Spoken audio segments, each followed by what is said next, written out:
Welcome to Kindred. This is Lisa Reagan, and today we will be hearing from Riane Eisler on creating a post-pandemic caring economy and culture.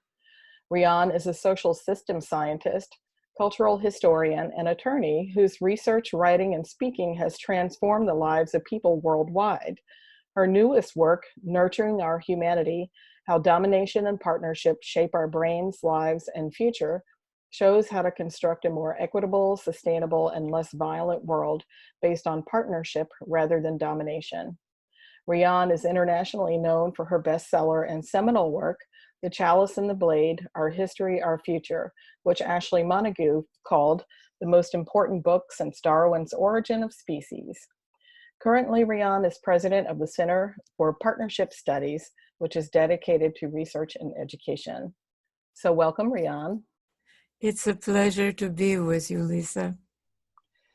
Well, we have a little roadmap here that we're going to try to follow in the next 45 minutes to help Kindred followers understand your work and its incredible importance, especially right now as we're looking at, as people are calling it, the post-pandemic economy, what is going to happen. So I think, I'd just like to start there. And where is it you see opportunities of how we could shift the economy that has not been a caring or a collaborative economy in that direction? I think that the COVID-19 pandemic has really exposed some structural faults in current economic systems, how really they are not resilient. And what my work has done is to look at the underlying problems, because people tend to look at economics as if it just existed someplace in isolation from our value system, from our larger society. And of course, one of the things that we've seen is that the, quote, essential workers are those that care for child care, for health care, for keeping a clean environment, for providing us with food and other necessities. But we've also seen, and this is one of the real flaws in current economic systems, that this work is not adequately rewarded by our current systems, and it has to be. And it really has to be as we shift from an industrial to a post-industrial society. This is not only a human and environmental issue, but it is also an issue of economic effectiveness, because economists never tire of telling us that the most important capital for our new knowledge service era is what they like to call high quality human capital. And of course, we know from neuroscience that whether or not that capital is produced largely depends on care, on the quality of care, especially the quality of care that children receive early on. So this pandemic, when the old normal seems to be crumbling all around us, is really our opportunity to build a new, more sustainable, more humane, more environmentally adequate way of thinking of what is normal. And economics is a huge part of that. So there's hardly a day that anyone can turn on a news show and right away they're giving you, what is the Dow doing? And everyone is really interested in that number for some reason. But as you've pointed out in your book, The Real Wealth of Nations, this is a part of the problem. Can you kind of tell us about our right now, our GDP, and why does that not work to really measure what's valuable in our country? Well, all we have to really do is to look at the incredible disconnect between a skyrocketing, as we speak, US stock market and what's actually happening to people. Unemployment is soaring, homelessness is soaring, evictions are soaring, hunger is soaring. I mean, come on, to really measure the health of an economy by how the financial markets are doing, which is what a lot of GDP does, is crazy. But GDP is actually a crazy system, because if you really look at it, GDP actually includes as positives activities that harm and take life. I like to give the example of selling cigarettes. Not only is that part of GDP, but so are the resulting health costs, funeral costs. They all make GDP go up. The same thing is true of fast foods, of high fructose foods. I mean, of oil spills, you know, the cleanup costs, the lawsuits, they're great for GDP. I mean, but not only does GDP put in negatives as positives, and this is really critical, it fails to include as, quote, productive work, the incredible economic value of the work of the, what I call the three life-sustaining sectors: the household, the volunteer community economy, and the natural economy. And that economists are still teaching in economic schools that parents who work from dawn to dusk in households are, quote, economically inactive because their work is not included in GDP is lunatic. And we have to change it. And that's why the Center for Partnership Studies developed what we call social wealth economic indicators, which we're now working to update and condense into a one, because there's 24 of the social wealth economic indicators, into one or two numbers, so that really policymakers have a realistic guide for how they allocate investments, and that is changing policies. So can you tell us a little bit about capitalism and socialism? It is presented in this country that you're one or the other. I know when I posted on Kindred recently, my interview with Suzanne Zedek in Scotland, and they have a lot of social safety nets in place, like paid family leave and healthcare and maternal care, that allow for them to put programs into place that support children at risk, especially, and they were able to lower violence, especially in big cities like Glasgow, by 50%. So Wow. their programs and approach are effective. But it seems like in America, when I post things like that, I'll have people show up on Facebook going, "You're a communist, you're a socialist." They're like, "Oh gosh." So can you help us? Well, we have been told an erroneous story. If we look at these policies that they call communist or socialist, they're really caring policies, aren't they? Yes. We, paid parental leave, paid sick leave, elder care with dignity, free and, accessible, high quality early childhood education.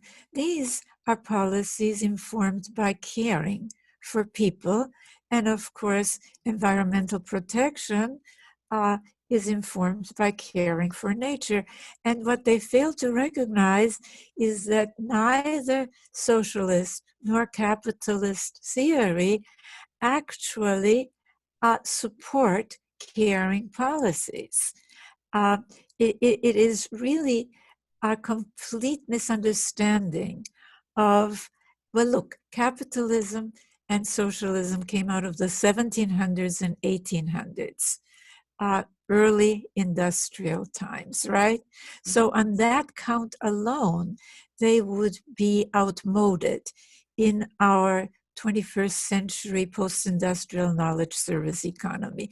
But the problem goes much deeper, because both Smith, the father, so to speak, of capitalism, and Marx, the quote father of so-called scientific socialism, which later morphed into communism in the former Soviet Union and China, they came out of times when the work of caring for nature wasn't on their horizon. I mean, for them, exploiting nature with unlimited growth was the model. As for the work of caring for people in households, child care, caring for the sick, for the elderly, in their time, this, quote, women's work, right, was supposed to be performed for free by a woman in a male-controlled household, so much so that even when in the 1800s, when Marx wrote, in most places, even in the West, a woman could not legally sue for injuries inflicted on her. Only her husband could for loss of her services. Now, that gendered system of values was perpetuated by both capitalism and socialism, which classified the work of caring for people and caring for nature as just reproductive rather than productive, which is why we have such an incredibly insane way of measuring economic health. It comes out of both these theories. So it's really nonsense to call these socialist or capitalist policies. And the fact of the matter is that the nations that actually pioneered caring policies, and we can talk a little bit about them, are not socialist. They often call themselves what they are, caring societies. And who are those? Well, we're talking primarily of Northern European nations like Finland, like Norway, like Sweden, which really at the beginning of the 20th century were so poor that there were famines. Whole American states, Minnesota, were populated by people fleeing dire poverty, hunger. Today, these nations are regularly not only in the highest ranks of the World Economic Forum's global competitiveness reports, but they're also in the highest ranks of the World Happiness reports. And one of the major reasons is that they pioneered caring policies. But this did not happen in a vacuum, and this is really why we have to heed what Einstein said, which is that we can't solve problems with the same old thinking that created them, namely capitalism versus communism or socialism versus capitalism, that we really have to have a different way of looking at the world. And as you know, for about 30 years now, one book after another that I've written has reported findings of a very different underlying social classification that transcends old categories like right, left, religious, secular, Eastern, Western, capitalist, socialist, what I call a domination system, and a partnership system. And these nations have moved more to the partnership side. And in order to understand these classifications, we really have to do something that old categories don't, to no longer ignore or marginalize the majority of humanity, women and children. Because as these so-called soft feminine policies, caring policies, really depend to a large extent on a rising status of women. So it's not only that in these nations, the national legislatures are 40 to 50% female, it's that as the status of women rises, men no longer feel it such a threat to their status, to their so-called masculinity, to also embrace more caring policies. In other words, the movement towards more fluid gender stereotypes and the movement towards empowering women is not a movement of women against men or men against women. It's a movement to really free both women and men from the straitjackets of old gender stereotypes, and yes, to elevate policies that are in the old mindset that both Marx and Smith shared, are no longer considered soft or feminine. Caring policies. Well, a few years ago, we stopped using the word patriarchy at Kindred because it was easy to see that that pitched some of the issues that we talked about in the man versus woman camp. Those of us who were mothers of men said, this isn't going to work. I'm talking about myself.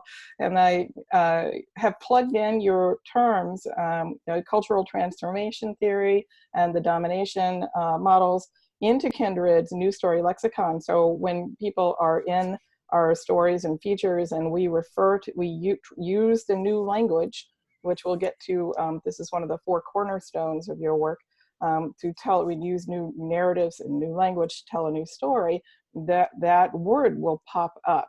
So we felt it very important to say dominator or domination model instead of patriarchy, so we wouldn't end up kind of in a hamster in a wheel going around and around with old terminology.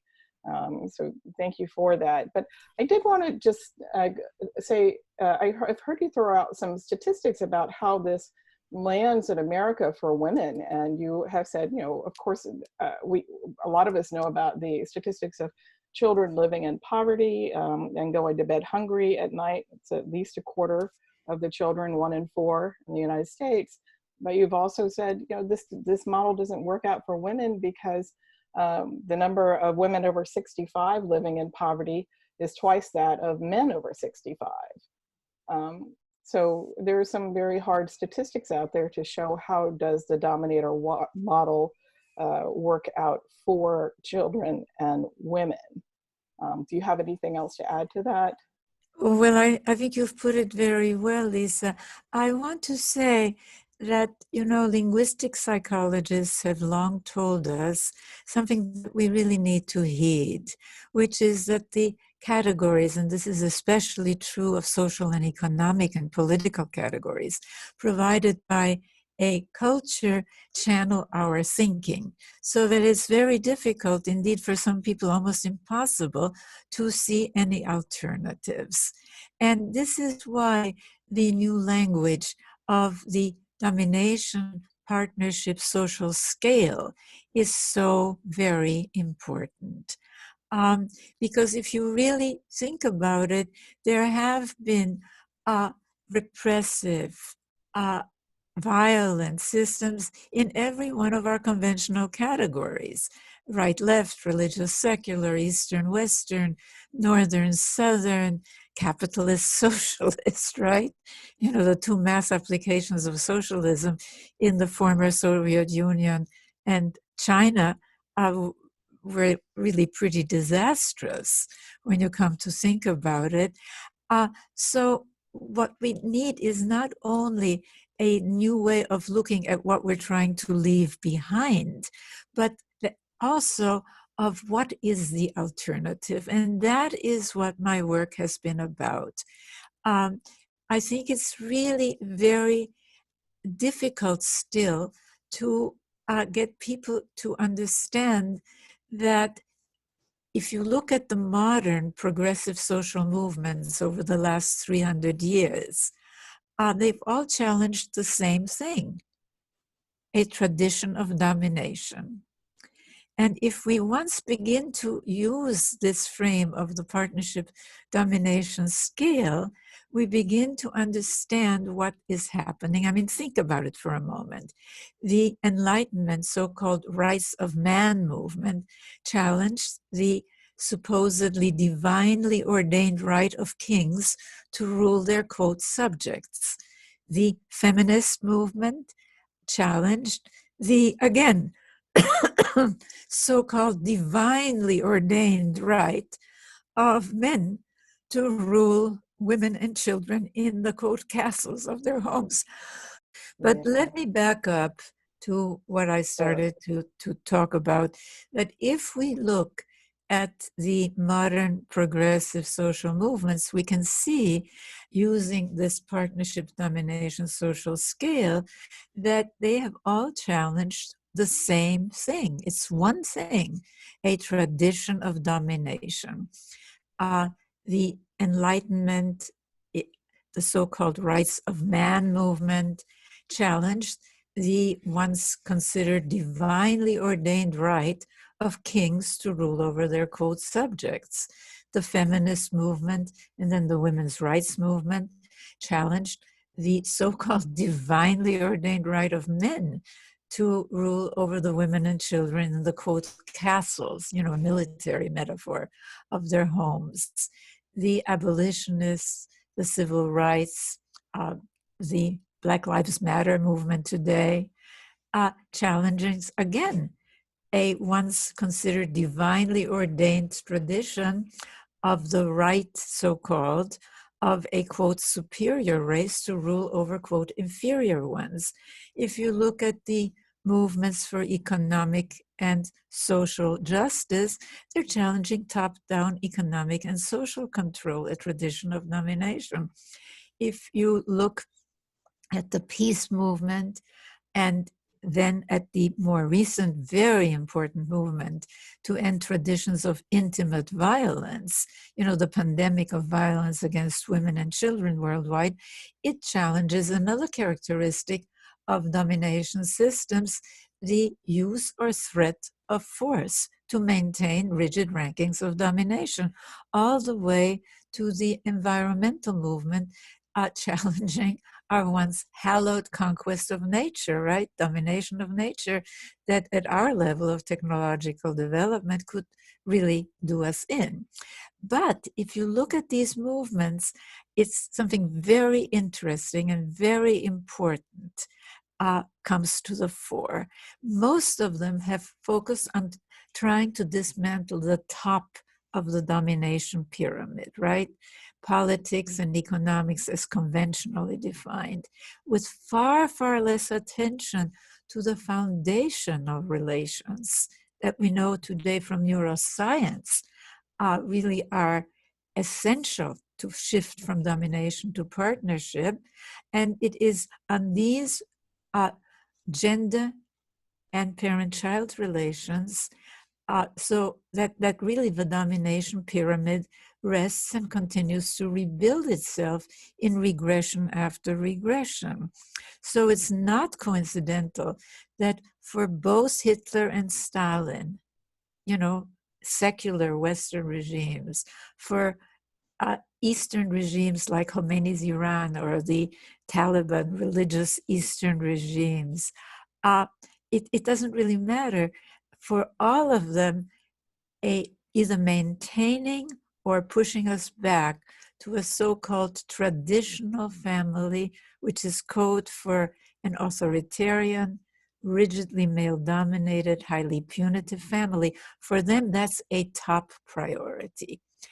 Whereas for many so-called educated people who consider themselves progressives, these are, quote, just women's issues and children's issues. And we've got to change this to really help people understand that, yes, of course, the situation of women and children worldwide, which, by the way, women and children are the mass of the world's poor and the poorest of the poor, I mean, that's unconscionable, but it is bad for the whole society. And we've got to help people connect the dots. And we can't do that using the old ways of thinking.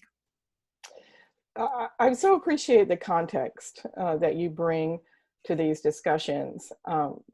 The 22 years I spent as an activist for families, I see the conscious parenting movement right there in the movement you're speaking of. And the conscious parenting movement has been advocating for children to, have access to the wellness model, which doesn't really exist in the United States. And it took us a long time to figure out that's what was happening, which is, before we started recording, I was saying I'm so grateful to have the meta view that you bring to these issues, because I know a lot of activists will feel like they can stop banging their head against the institutional walls, the dominator wall, and say, okay, that's what this is now, and back away and have a better perspective on what is it and where can we start and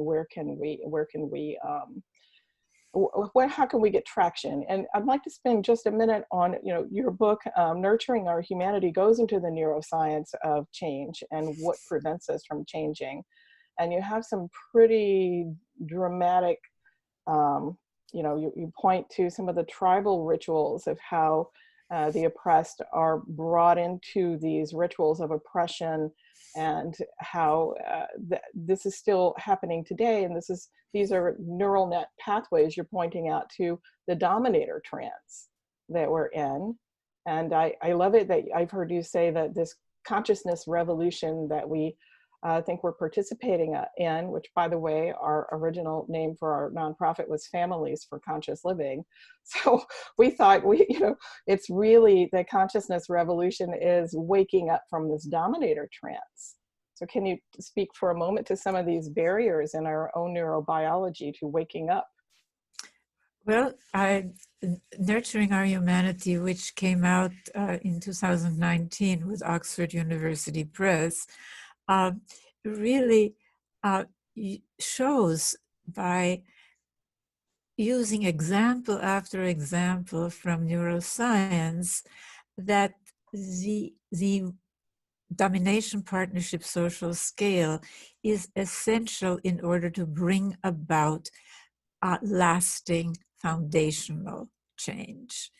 And that book, I've been working on it for 10 years, actually. And then 3 years before it was published, I invited a co-author who brought a very important piece to it, a piece that I had already touched upon in The Chalice and the Blade, but he took it much deeper. That's anthropologist Douglas Fry, and he is one of the world's authorities on foraging, gathering, hunting societies, which is how we humans lived for millennia. And he calls them the original partnership societies. And I think it's really important for us to know that that was really the original direction of human cultural evolution. And then there was a period of enormous dislocation, and we shifted to a domination direction. And the current progressive movements, as I've said, are really all attempts to reverse that shift, to move again in a partnership direction, not back to any, quote, good old days, but forward using the best that we have today. And we can do this, but we really have to understand what it's all about. And, neuroscience, without going into a lot of detail, I can only say that study after study shows that what psychology has long told us, that our early experiences are formative, actually is now verified by neuroscience itself, which shows that this whole nurture versus nature and nature versus nurture debate, just like the capitalism versus socialism versus capitalism debate, is beside the point.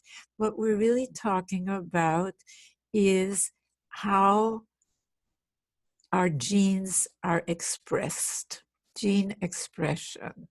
And that depends on the kinds of experiences and observations that children have early on, which impact nothing less than how our brains are constructed.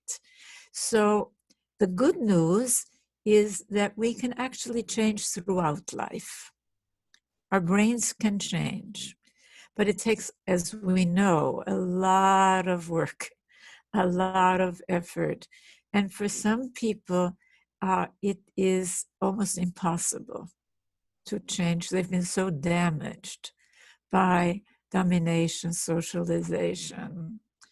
And the ACEs studies, which are now gaining prominence, show that even here in the United States, where we don't have genital mutilation, where children are not sold into sexual slavery, as they are in other regions of the world, where there is a more rigid domination system, even here, the enormous damage caused by what they call adverse childhood experiences, ACEs, physical, emotional, social, is huge.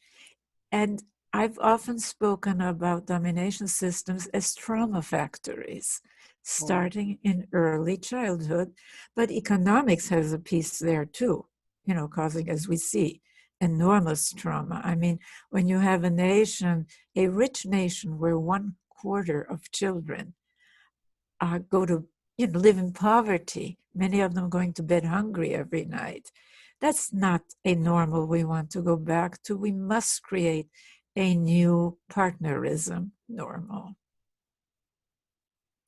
So I would just like to hear this example of, and this is because I live in the South, so sometimes the ability to speak to and communicate with people who have different points of view about whatever. I mean, it really doesn't even matter anymore which side of your fence you're on. It seems like you can be just as rigid about your views. But I had heard you talk about this test for this fascism test that involves a dog and a cat, and you show someone the dog, and the dog turns into a cat, but by the end they swear there's no cat there, it's just the dog, and they don't see a cat. And you were talking about this is an example of a brain that doesn't handle change very well, and you can be patient with this person over time, and they might be able to see the cat eventually. But that kind of test, I think is very interesting. Do you know that? It's like there's a rigidity test, and if you're listening, I will put a link to, there is a self-test you can do online about how rigid are you. That would be fun to take. See for yourself. And I want to say that we acquire this rigidity through our life experiences. And one of the studies in Nurturing Our Humanity is a study that showed that people who are who are very domination oriented, punitive policies, that's what we need,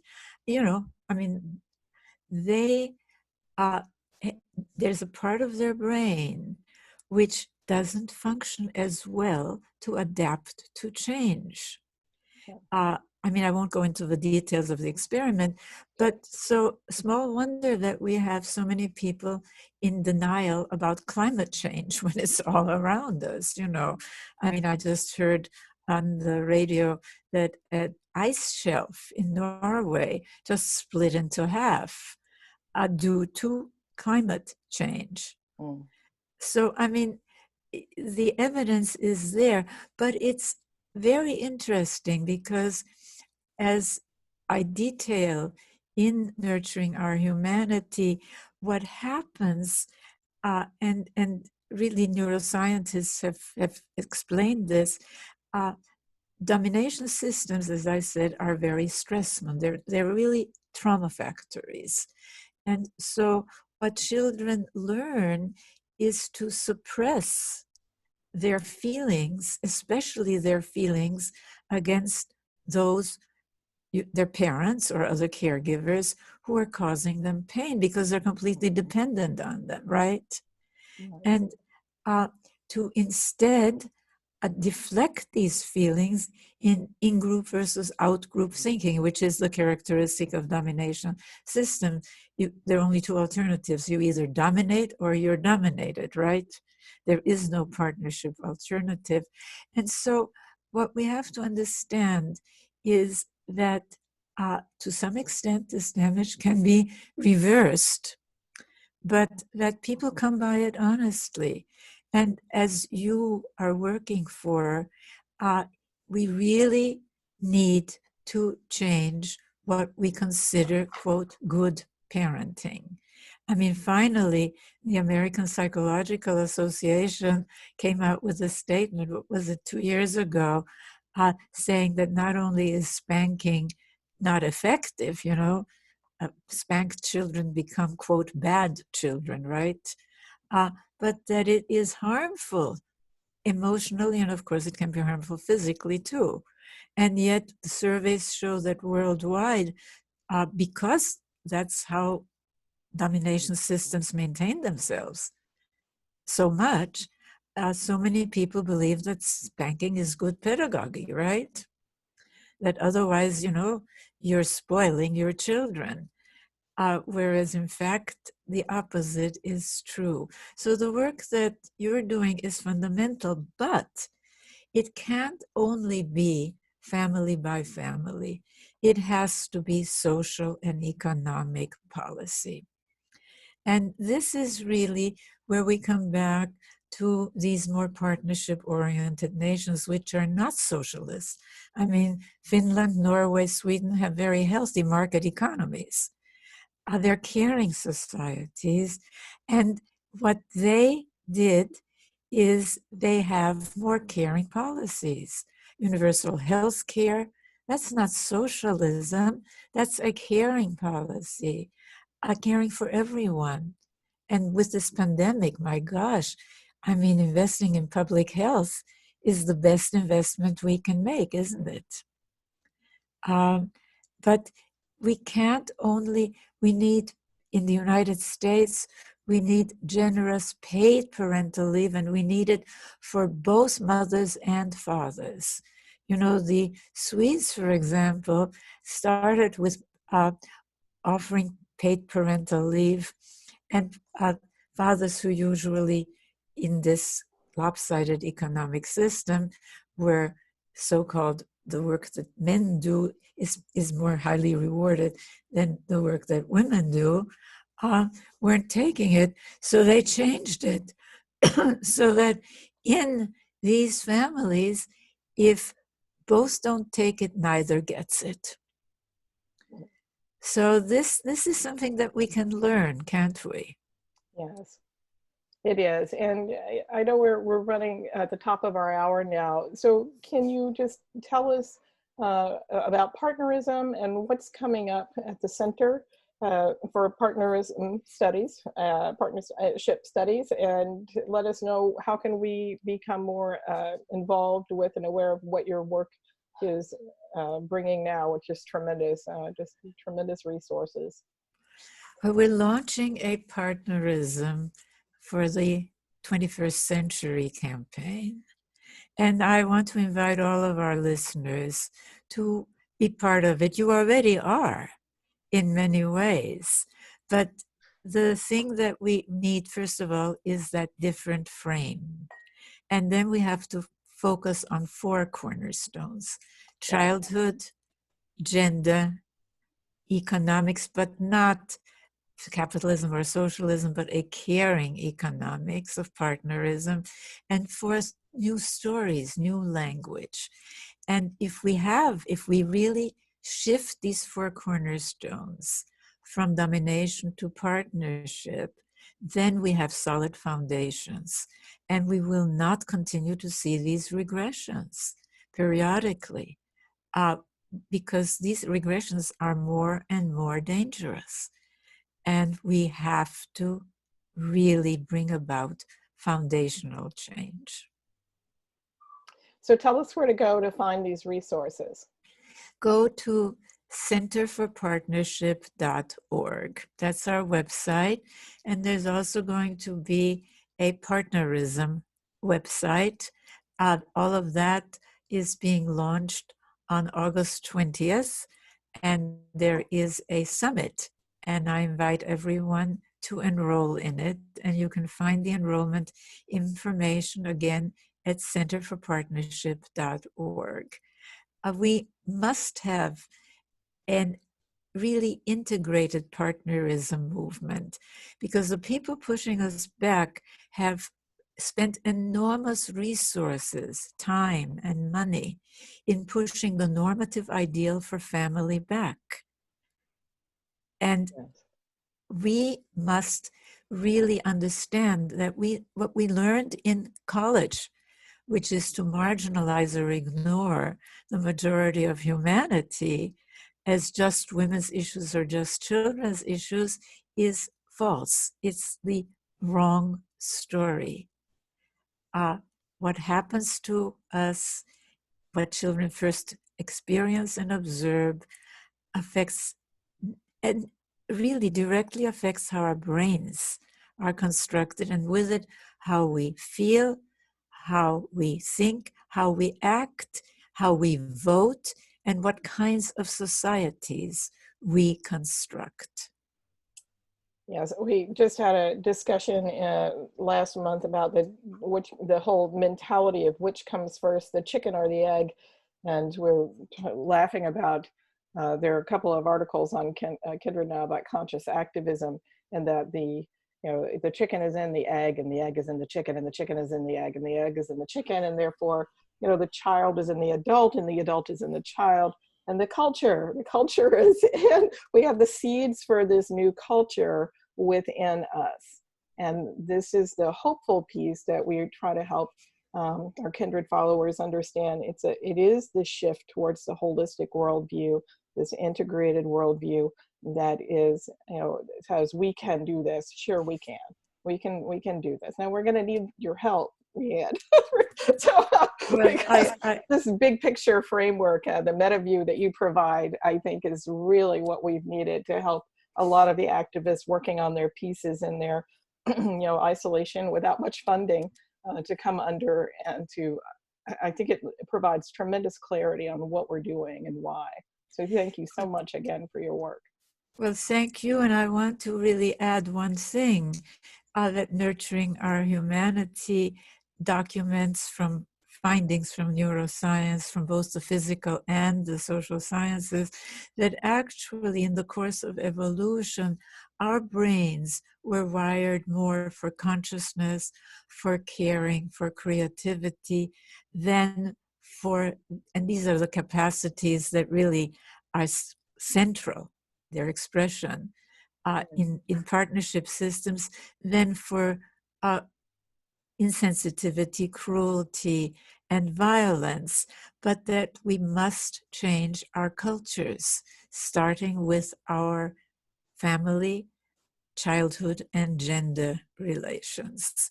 That we're talking about interactions. This is what system science shows, that you can't just explain things in terms of one-way linear causes and effects. So it's an exciting time. It is. And we can make a difference, every one of us. It is. I am very excited, and thank you so much again. And I will just tell anyone listening, you can find this transcript at kindredmedia.org, along with lots of transcripts and videos. I have some other really fun videos of Riane's life, early life that you did, the chalice or the blade. You can see those. We'll put them all together for you so you have a nice introduction to her work and some resources of where to go next. So thank you so much again. I deeply appreciate all that you've done. Thank you, Lisa. Keep on doing the wonderful work that you're doing and help people persevere. That's what we have to do. Just hang in there and use this COVID-19 pandemic as an opportunity to build a better partner is normal. Yes, let's do that. Okay, thank you so much.